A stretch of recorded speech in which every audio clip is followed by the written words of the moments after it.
pris des engagements vis-à-vis de votre peuple que vous aimez, des engagements vis-à-vis de la Côte d'Ivoire, et vous l'avez dit hier, que vous aimez tant. Et aujourd'hui, on peut faire donc le bilan ensemble. En plus, Monsieur le Président, vous avez pris une décision personnelle que chacun apprécie à sa manière. Mais en même temps que vous prenez cette décision, et vous pouvez comprendre l'émotion au niveau des uns et des autres, des populations, de tous ceux qui vous ont suivi depuis longtemps, ça vous pouvez comprendre cette émotion, Monsieur le Président.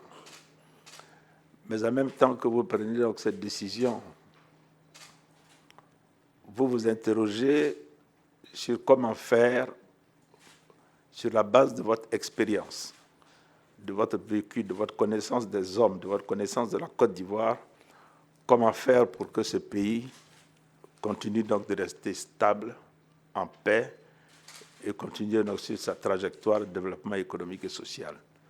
C'est le sens aussi donc des réformes que vous avez décidé donc de faire au niveau donc de la Constitution donc de notre pays. Vous avez pris une décision,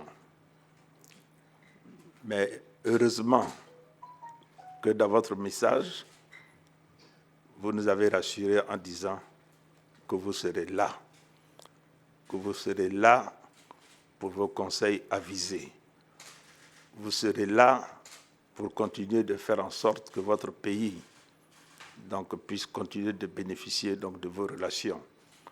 Vous serez là à assurer donc, ce rôle donc, de régulateur pour que la Côte d'Ivoire continue d'être en paix et en stabilité.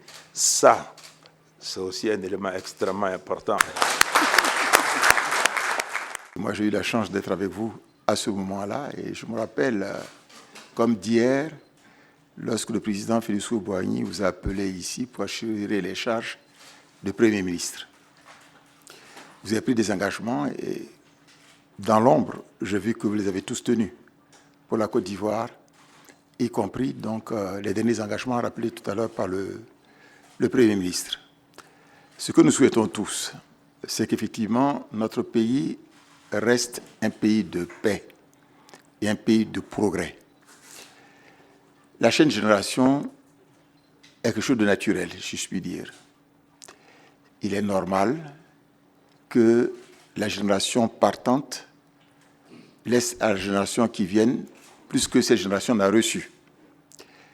Il est heureux, effectivement, que vous ayez indiqué que vous serez là pour aider la jeune génération à partir. Par votre savoir-faire, par votre sagesse, puissiez donc indiquer donc la voie à ceux qui prennent donc la relève.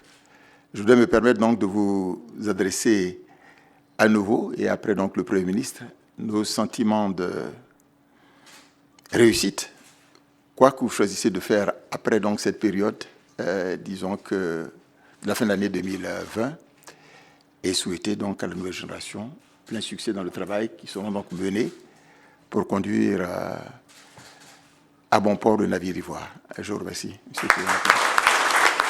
Je suis heureux de ce que la Côte d'Ivoire est devenue aujourd'hui. Vous avez parlé du bilan.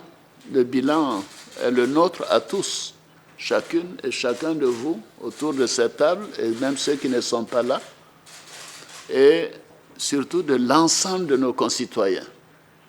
Parce que les Ivoiriens ont toujours aspiré à la paix, et à l'entente, et à la cohésion.